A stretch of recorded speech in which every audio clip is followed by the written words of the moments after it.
नमस्कार मित्रांनो आजच्या काळामध्ये आधार कार्ड हा खूप महत्त्वाचा डॉक्युमेंट्स आहे आणि आधार कार्ड अपडेट करण्यासाठी म्हणजे आधार कार्डवरील पत्ता चेंज करण्यासाठी ॲड्रेस चेंज करण्यासाठी तुमच्याकडनं विविध प्रकारचे डॉक्युमेंट्स प्रूफ मागतात। मित्रांनो ते तुमच्याकडे सहजासहजी अवेलेबल होत नाही, म्हणून मी आज तुम्हाला या ॲड्रेस चेंज करण्याचा एक फॉर्म आहे, त्यालाच आपण आधार एनरोलमेंट अपडेट फॉर्म असं म्हणतो।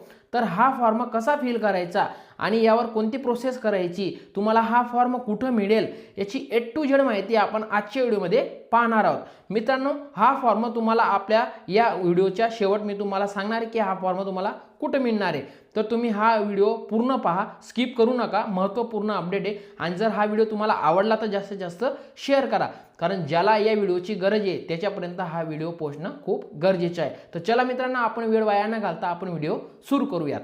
नमस्कार मित्रांनो, आपण आधार कार्डचा ॲड्रेस चेंज करण्यासाठी आपल्याकडे प्रूफ नसतो किंवा एखाद्या वेळेस आपल्याकडे प्रूफ देण्यासाठी नसेल, तर मित्रांनो तुम्हाला एकदम सोप्या पद्धतीने एक फॉर्म मी तुम्हाला तुमच्या डेस्कटॉपवर दाखवतोय।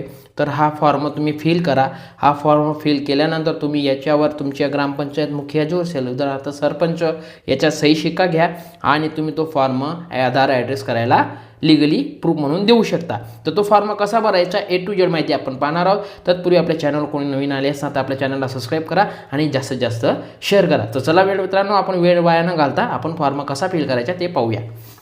तर मित्रांनो तुम्ही ज्या तारखेला फॉर्म भरणार त्या दिवसाचा इथं तुम्हाला दिनांक टाकून घ्यायचा आहे। तो टाकून झाल्यानंतर आता तुम्हाला आधार अपडेट करायचं असेल तर अपडेटला इथं टिक करा। टिक करून झाल्यानंतर बाकी रेसिडेंटला पण टिक करा। हे लक्षात घ्यायचं आहे, आधार अपडेट करताना तुम्ही जर हा फॉर्म भरणार तर तुम्हाला या दोघं ठिकाणी टिक करायचं आहे।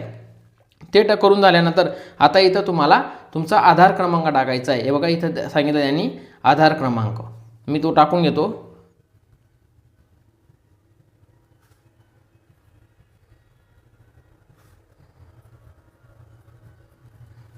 आधार क्रमांक टाकून झाल्यानंतर तुम्हाला आता तुमचं फुल नेम टाकायचं आहे, जे तुमचं नाव आहे ते फुल टाकायचे आणि सर्व अक्षरं हे कॅपिटल अक्षरमध्ये लिहा, स्मॉलमध्ये लिहू नका।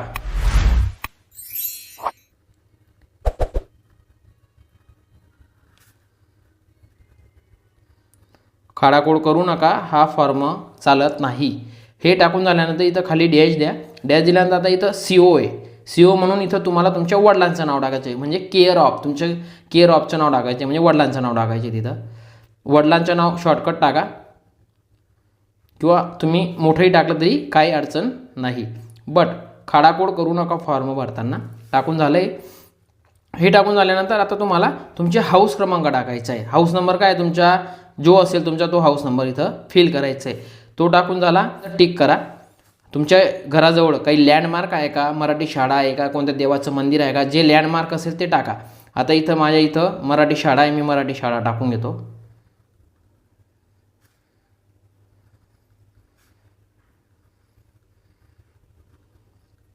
हे टाकून झाल्यानंतर आता तुमच्याकडे तुमचा एरिया, तुमच्या एरियाचं काही आहे का, असं काही तुमच्या चौकचं जे नाव असेल ते तुम्ही इथं फिल करा, नाही तर टिक करा।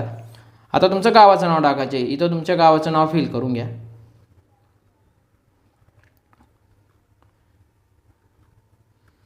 असं गावाचं नाव टाकून झाल्यानंतर खाली तुम्हाला पोस्ट सिलेक्ट करायचे, तुमच्या गावाचं जे पोस्ट असेल ते इथं सिलेक्ट करा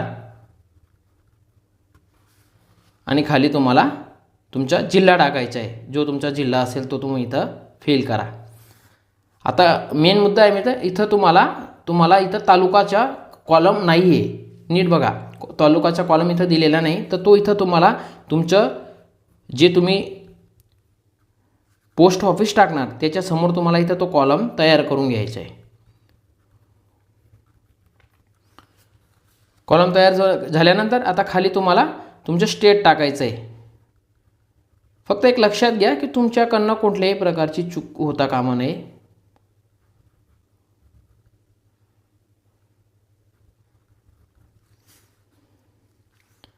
इथं खाली डॅश द्या आणि तुमचा गावाचा पिन कोड टाका आणि खाली तुमची जन्मतारीख टाका, जी असेल ती तुम्ही इथं जन्मतारीख फिल करायची। एवढं भरून झालं, नीट लक्षात घ्या तुम्हाला इथं वरती आधार क्रमांक टाकायचा आहे, जो तुमचा आधार क्रमांक तुम्हाला अपडेट करायला द्यायचे तो टाकायचा। त्यानंतर तुमचं नाव टाका, नाव टाकून झाल्यानंतर तुमचा आता जो पत्ता आपण अपडेट करायला देणार आहे तो पत्ता जशाच्या तसा फिल करा. इथं खडाखोड करू नका. खडाखोड केली तर तुमचा हा फॉर्म रिजेक्ट होईल. या फॉर्मला खडाखोड अजिबात चालत नाही. आता इथं तुम्हाला सिग्नेचर करायची, तुमची सही स्वतःची. हे बघा मी लिहून देतो, स्वतःची सही. आत्ता महत्त्वाचं आहे, इथं तुम्ही जो पासपोर्ट फोटो लावणार मित्रांनो, समजून घ्या, इथं तुम्ही तो पासपोर्ट फोटो लावला, इथं जो तुम्ही शिक्का मारणार तो एकदम ॲक्युरेट पाहिजे, तो स्पष्ट दिसायला पाहिजे. इथं समजून घ्या तुम्ही असा शिक्का मारायचा. हे बघा शिक्का हा चौकटच मारा, गोल मारू नका. ग्रामपंचायत तिथं तुम्ही सांगून द्यायचे त्यांना चौकटच शिक्का मारायचा आहे. हा शिक्का मारल्यानंतर इथं तुम्हाला सरपंचाची सही करून घ्यायची. आलं लक्षात? हे करून झाल्यानंतर आता मेन आहे, आता तुम्हाला काय करायचं आहे, जो शिक्का इथं तुम्ही मारला तोच शिक्का तुम्हाला परत इथं मारून घ्यायचा आहे. जो इथं शिक्का मारणार तोच मारा आणि परत त्यावर पण सही द्या सरपंचाची, जी असेल ती तुमचा ग्रामपंचायत मुख्य जो असेल त्याची. बरोबर? आता इथं तुम्हाला हे बघा नेम ऑफ द सर्टिफायर, म्हणजे तुम्हाला इथं तुमच्या ग्रामपंचायत जे सरपंच आहेत त्यांच्या इथं तुम्हाला मोबाईल नंबर लिहायचा आहे. नेम ऑफ सर्टिफायर म्हणजे इथं तुम्हाला तुमच्या गावाचा जो मुखिया आहे त्याचं नाव टाकायचं आहे. जे असेल तुमच्या सरपंच, तुमच्या गावाचा मुखिया जो असेल त्याचं नाव इथं तुम्हाला टाकून घ्यायचे.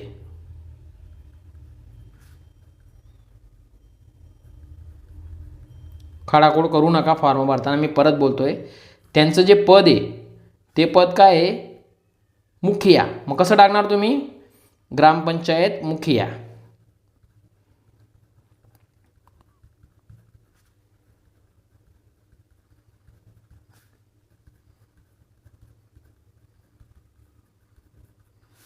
असं टाकून झाल्यानंतर आता तुमचे ते गावाचे नाव पूर्ण पूर्ण नाव टाकायचे आहे गावाचं. परत तालुका,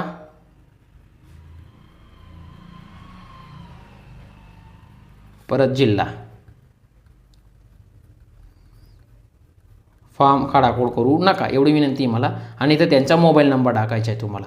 त्यांचा जो नंबर असेल तो त्यांना विचारून घ्यायचा, सरपंच जे गाव मुख्य असेल त्यांच्या, आणि तो इथं तुम्हाला फिल करायचं आहे. लक्षात घ्यायचं आहे.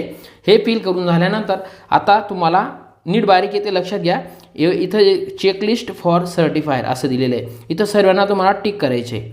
सर्वांना जेवढे पण बॉक्स होतील इथले तेवढे सर्व टिक करा. 4-5 बॉक्स आहेत ते पूर्ण टिक करा. आणि इकडे मात्र तुम्हाला ऑप्शन दिलेले आहेत त्यांनी. हे जे ऑप्शन आहेत हे खूप महत्त्वाचे आहेत. तर इथं तुम्हाला विलेज पंचायत हेड मुखिया याला टिक करायचं आहे. जर तुम्ही MP MLA यांच्या सही शिक्का घेत असणार तर याला टिक करायचं आहे, किंवा तुम्ही तहसीलदारांची घेत असणार तर याला टिक करायचं आहे. पण आपण हा फॉर्म सरपंच म्हणून भरलेला आहे, गावाचा मुखिया म्हणून भरलेला आहे, तर तुम्ही या 2 नंबरच्या ऑप्शनला टिक करायचं आहे. हे टिक करून झाल्यानंतर तुमचा फॉर्म अगदी ॲक्युरेट भरला गेला आहे मित्रांनो. तर हा फॉर्म तुम्हाला जशाच्या तसा सही शिक्का करून तुम्हाला आधार कार्ड सेंटरला जाऊन तुम्ही त्याच्यावर सही शिक्का घेऊ शकतात. जर मित्रांनो तुम्हाला हा व्हिडिओ हेल्पफुल वाटला असेल तर मित्रांनो आपल्या चॅनलला सबस्क्राईब करा आणि हा व्हिडिओ जास्तीत जास्त शेअर करा. तर चला मित्रांनो, आपण अशीच नवीन विशिष्ट माहितीसह भेटूया. जय हिंद, जय महाराष्ट्र, वंदे मातरम.